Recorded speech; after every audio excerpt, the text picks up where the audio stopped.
ایک عیسائی تھے، وہ تقریر کر رہے تھے، اور تقریر کرنے کے دوران کہنے لگے کہ حضرت عیسیٰ اللہ کے بیٹے ہیں۔ تو ایک آدمی کھڑے ہوئے اور کہنے لگے کہ بھئی میں تو نان بھائی ہوں، روٹی لگاتا ہوں، آپ ذرا مجھے بتائیں کہ اللہ تعالیٰ کی عمر کتنی ہے؟ کہنے لگے اللہ تعالیٰ ازل سے ہے، ابد تک رہے گا۔ کہنے لگا مولوی صاحب ازل اور ابد تو ہم نہیں جانتے، پادری صاحب ازل اور ابد ہمیں نہیں پتا، ازل کیا ہوتا ہے ابد کیا ہوتا ہے ہم نہیں جانتے، آپ بتائیں کہ اللہ تعالیٰ کی عمر کتنی ہے؟ کہا اللہ ہمیشہ سے اور ہمیشہ رہے گا۔ ہمیشہ کا بھی ہمیں نہیں پتا، ہمیشہ کیا ہوتا ہے، آپ بتاؤ بس اللہ کی عمر کتنی ہے، 10 سال ہے، 20 سال ہے، 40 سال ہے، 50 سال ہے، 100 سال ہے، 200، آپ سمجھ لو کہ اللہ کی عمر لاکھوں سال ہے۔ اچھا یہ بتائیں کہ بیٹا ہونا، اللہ کی عمر ہوگی لاکھوں سال، ایک بات طے ہوگی۔ دوسری بات یہ بتاؤ کہ بیٹا ہونا یہ ایک فخر کی بات ہے یا بیٹا ہونا عیب کی بات ہے؟ جی بیٹا ہونا فخر کی بات ہے۔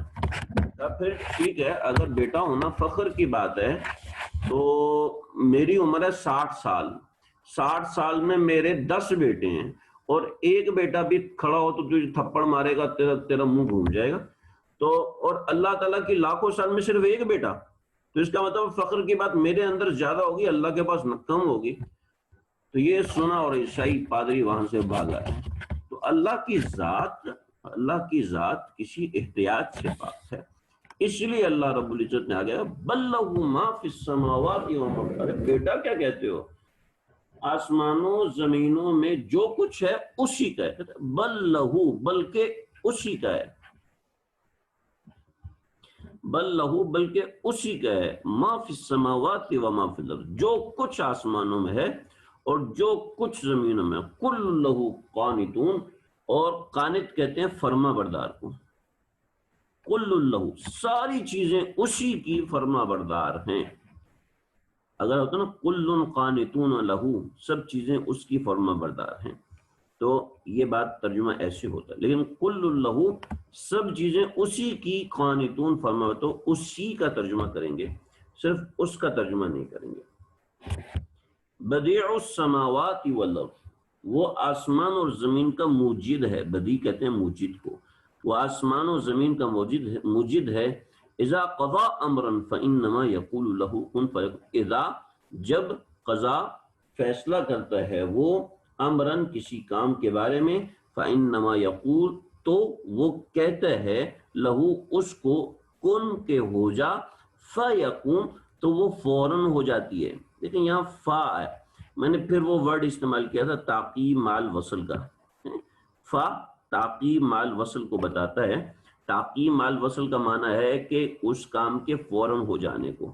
آج میں تھوڑا سا لمبا پڑھوں گا جی، آپ ذہن میں رکھیے گا، ایسا نہ ہو کہ آپ ابھی انگلیاں چٹکھا رہے ہوں کہ جی آج تو بس ہو رہا ہے۔ کل لہو قانتون، کن فیکون تو فوراً ہو جاتی ہے، وہ جب کہتے ہیں کہ ہو جا تو وہ فوراً ہو جاتی ہے۔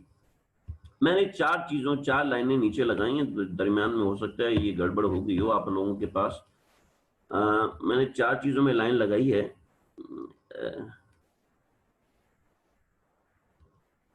اب یہ دیکھیں ہو سکتا ہے سمجھ میں آ رہی ہو، بل لہو ما فی السماوات والارض، ایک کل لہو قانتون، یہاں پر آپ دیکھ لیجئے یہ سب چیزیں اللہ کی مملوک ہیں، 4 اوصاف اللہ نے ذکر کیے، تابعدار ہیں، اور اللہ تعالیٰ ان سب چیزوں کا موجد ہے، اور نہ صرف موجد ہے بلکہ موجد مطلب انوینٹر، یعنی کسی چیز کو عدم سے وجود میں لے کے آنے والا، انوینٹ کرنے والا، ایجاد کرنے والا، تو موجد بھی ہے، اور نہ صرف یہ کہ موجد ہے بلکہ اللہ کا اس کے اوپر اختیار بھی ہے۔ تو یہ 4 اوصاف اللہ تعالیٰ نے اپنے بیان فرمائے۔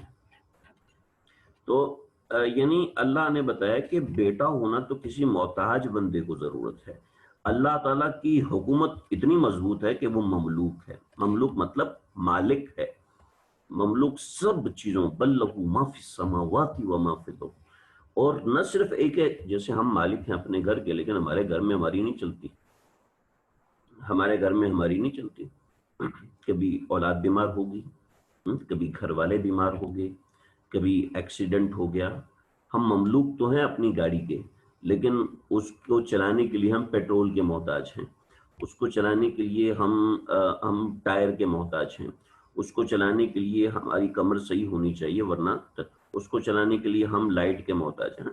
مملوک تو ہے لیکن ہم مملوک ہونے کے ساتھ محتاج ہیں.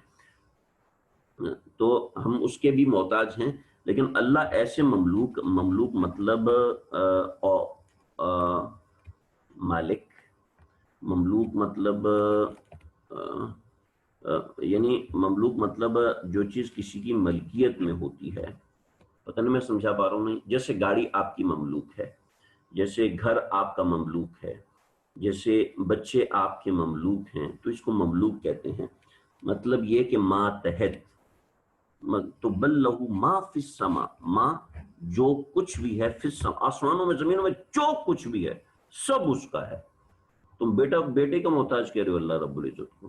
اچھا اب وہ جو چیزیں مملوک ہیں، جو یعنی میری کسٹڈی میں ہیں، جو میرے پاس ہیں، وہ نہ صرف یہ کہ میری کسٹڈی میں ہیں، بلکہ قل لہو قانتون.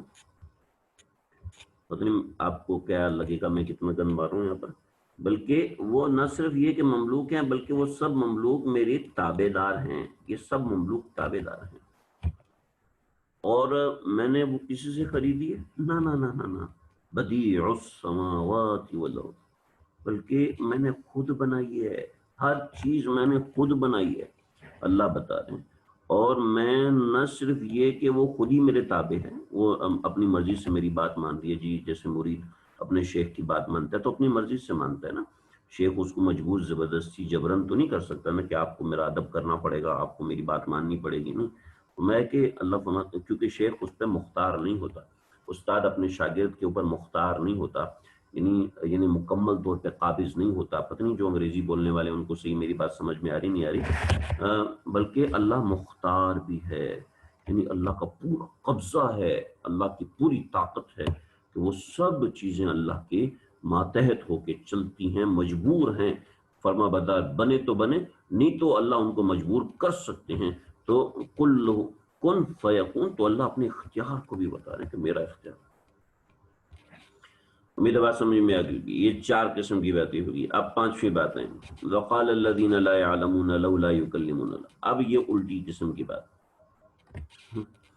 5ویں قسم کی بیکار قسم کا اعتراض. وہ بیکار قسم کا اعتراض یہ ہے کہ یہ کہتے ہیں کہ اللہ تعالیٰ نے ہمیں واقعتاً پیدا کیا ہے. ان کی حرکت دیکھیں، جیسے بنی اسرائیل نے پہلے حرکت کی تھی، تو یہاں پر اللہ نے الگ قسم سے کر کے بات کی ہے کہ یہ اپنے آپ کو اس کا پتہ نہیں کیا سمجھتے ہیں کہ ہم اگر فرما برداری کریں تو ہم پتہ نہیں کیا فرما برداری کرنی ہے تو ہم نے اللہ کا محتاج ہو کے کرنی ہے. لیکن یہ بیکار قسم کا اعتراض. تو اللہ کہتے ہیں اللہ ہم سے بات کیوں نہیں کرتا، یا ہمارے پاس کوئی نشانی کیوں نہیں بھیجتا. تمہاری شکل ہے اللہ سے بات کرنے کی، ہیں ہماری ہمت ہے اللہ سے بات کرنے کی، ہمارے اندر وہ طاقت ہے کہ ہم اللہ سے بات کر سکیں. جی ہم انسان ہیں، اشرف المخلوقات ہیں. ارے بھائی بات کرنے کے لیے آپ یہ کہیں جی میں نے اگر سوال کروں تو میں ٹرمپ سے سوال کروں گا. بھئی یہ بات وہ کہہ سکتا ہے کہ جس کی شکل ہو، جس کی اتنی نالج ہو، جس کی اتنی محنت ہو، جس کی اتنی کوشش ہو. تو وہ کہ جی میں ٹرمپ سے بات کروں گا، وہ کہ جی میں فلاں سے بات کروں، وہ کہ جی میں آپ کے صدر سے بات کروں گا. میں بات کرتا ہوں، اوپر بات کرتا ہوں، میں ایسے نہیں. تو کوئی ایسا آدمی کہ نا جو ان پڑھ جاہل ہیں، جو لوگوں کو دھوکہ دے کے مال لیتے ہیں، جو لوگوں کو بےایمانی کر کے غلط مسئلے بتا کے لوگوں سے پیسے کما رہے ہیں، وہ کہہ رہے ہیں. تو وقال الذین، ٹھیک ہے ایسے لوگ کہیں معافی مانگ کے نادم ہو کے کہیں اللہ تعالیٰ بات بھی کر لے، لیکن لا یعلمون کچھ جانتے ہی نہیں، الٹی باتیں کر رہے ہیں. لولا وقال الذین، اب وہ لوگ لا یعلمون جو کہ جاہل ہیں، لولا یکلمون اللہ، اللہ ہم سے بات کیوں نہیں کرتا. او تأتینا آیا، یا ہمارے پاس کوئی نشانی بھیجے اس کو ہم مانیں. تو اللہ فرماتے ہیں محمد صلی اللہ علیہ وسلم آپ گھبرائے نہ کریں جاہلانہ حرکتیں ان کی. کذالک، جو میں نے لفظ منہ استعمال کیا وہ میں نے غصے سے استعمال نہیں کیا، انہی آیات کو دیکھ کر استعمال کیا. اور نہ میں ایسی لینگویج استعمال کرتا ہوں، یہ ذہن میں رکھیں، لیکن آیات کو سمجھانے کے لیے یہ ایسی لینگویج استعمال کرنا پڑ رہی ہے. کذالک قال الذین من قبلہم، ایسی ہی جاہلانہ حرکت ان سے پہلے لوگوں نے کی تھی. مثل قولہم، ان کے بات کی مثل، ان کے بات کی طرح انہوں نے بھی کی تھی. تشابہت قلوبہم، اللہ اللہ اللہ اللہ اللہ. اللہ کہتے ہیں ان سب کے دل ایک جیسے ہیں، تشابہت کو ان سب کے دل ایک جیسے ہیں، یعنی یہ سارے گھٹیا لوگ ہیں، یہ سارے ناشکرے لوگ ہیں، یہ سارے غلط قسم کے لوگ ہیں۔ پہلی بات کا جواب لولا یکلمنا اللہ، کہ اللہ ہم سے بات کیوں نہیں کرتا، کہتے یہ بات ہی گھٹیا ہے۔ یہ ہیں دو نمبر قسم، یہ گندے لوگ ہیں، فرما بردار نہیں، لہٰذا ہمیں چاہیے کہ ہم فرما بردار بنیں۔ کتنا درد ہے ان آیات کے اندر، تشابہ، یہ بھی ان کی طرح بے وفا ہیں، یہ بھی ان کی طرح گندے ہیں، یہ بھی ان کی طرح بے ادب ہیں، یہ بھی ان کی طرح گھٹیا ہیں، یہ بھی ان کی طرح میرے سے ناشکرے ہیں، یہ بھی ان کی طرح بے صبرے ہیں، یہ بھی ان کی طرح نافرمان ہیں، یہ بھی ان کی طرح بے ادب ہیں، ہم تو نہ بنے نا جی۔ قرآن کیسے شکوے کر رہا ہے، کیسے گلے کر رہا ہے کہ جیسے کوئی انسان روتے ہوئے بات کر رہی ہے، یہ بیٹا بھی ایسا نکلا، وہ بیٹا بھی ایسا نکلا، یہ بیٹی بھی ایسی نکلی، یہ دوست بھی ایسا نکلا، وہ دوست بھی ایسا نکلا، الگ تشابہ، ان سب کے دل ہی ایک جیسے ہیں، سب کے دل گندے ہیں۔ اور جہاں تک نشانی کی قد بینا الآیات، ارے ہم نے کھول کے آیات بیان کی ہیں، بینا کہتے کھول کر بیان کر، آیات نشانیاں ہم نے کھول کر بیان، لقوم یوقنون، اس قوم کے لیے جو ایقان رکھتے ہیں، یعنی یقین رکھتے ہیں۔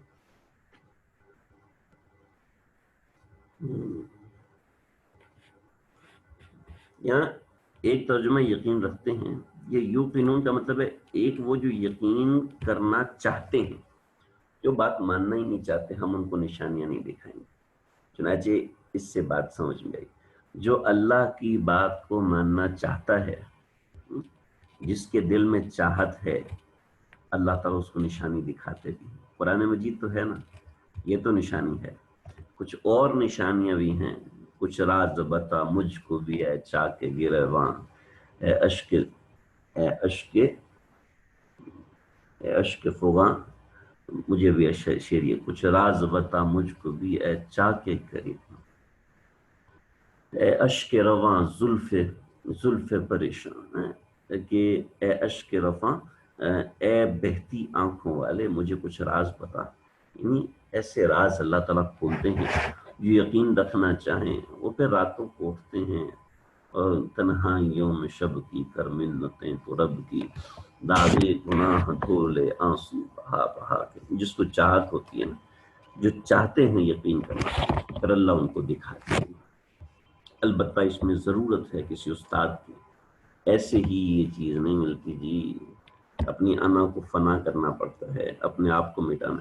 انا ارسلناک بالحق بشیر، اے نبی آپ دل برداشتہ نہیں ہو جانا، جو ہم کہہ رہے ہیں نا تشابہات کا، آپ دل برداشتہ نہیں ہو جانا۔ انا ارسلناک بالحق بشیر و نذیرا، ہم نے آپ کو حق بات کے ساتھ بھیجا ہے، بشیر،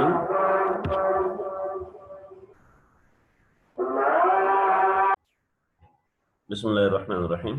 ہمارے پاس وقت انا ارسلناک بالحق بشیرا و نذیرا، بے شک ہم نے آپ کو بھیجا ہے حق بات کو دے کر، بشیرن اس طرح بھیجا ہے کہ ہم آپ کو بشارت دینے والا بناتے ہیں، و نذیرن اور ڈرانے والا۔ نذیرن کے بارے میں پہلے تفصیل بتا چکا ہوں، نہ ہو تو الگ سے پوچھ لیجیے۔ وَلَا تُسْأَلُونَ، تو آپ اے نبی آپ پریشان نہ ہوں، آپ سے سوال نہیں کیا جائے گا ہم اصحاب الجحیم، جہنم والوں سے، یعنی جہنم والوں کے بارے میں آپ صلی اللہ علیہ وسلم سے سوال نہیں کیا جائے گا۔ آگے مزید تسلی ہے، وَلَن تَرْضَىٰ وَلَن تَرْضَىٰ وَلَن تَرْضَىٰ، ہرگز راضی نہیں ہوں گے آپ سے، ہرگز آپ سے راضی نہیں ہوں گے۔ وَلَن تَرْضَىٰ وَلَن تَرْضَىٰ، ہرگز راضی نہیں ہوں گے، عنک آپ سے، الیہود والنصارى، یہود و نصارہ، حتی تتبع ملتہم، یہاں تک کہ آپ ان کی ملت کی پیروی نہیں کریں گے۔ قل ان ھدی اللہ ھو الھدی، آپ کہہ دیجئے اصل ہدایت تو اللہ تعالیٰ کی ہدایت ہے۔ وَلَئِنِ اتَّبَعْتَ أَهْوَاءَهُمْ، اگر آپ ان کی خواہشات کے پیچھے چلیں گے، بعد الذی جاءک من العلم، بعد اس کے کہ آپ کے پاس علم آ چکا، ما لک، تو نہیں ہوگا آپ کے لیے، من اللہ کی طرف سے، من ولی، کوئی ساتھی، ولا نصیر، اور نہ کوئی مددگار۔ بڑی اہم باتیں ہیں ان آیات کے اندر۔ میرا خیال ہے ابھی اذان ہو چکی ہے ہمارے پاس، اور میں اسی پر اکتفا کروں گا۔ یہ مضمون ہمارا آج مکمل نہیں ہو سکا، میں نے درمیان میں 2-3 واقعات چھڑ دیے، تو اس کی وجہ سے اصل میں جان بوجھ کے اس کو کنٹرول اس لیے نہیں کیا کہ اس وقت وہ سمجھانے کے لیے سنانا ضروری تھا. تو بہرحال اب یہاں تک رکھیں گے اور انشاءاللہ بقیہ کا آئندہ پڑھیں گے.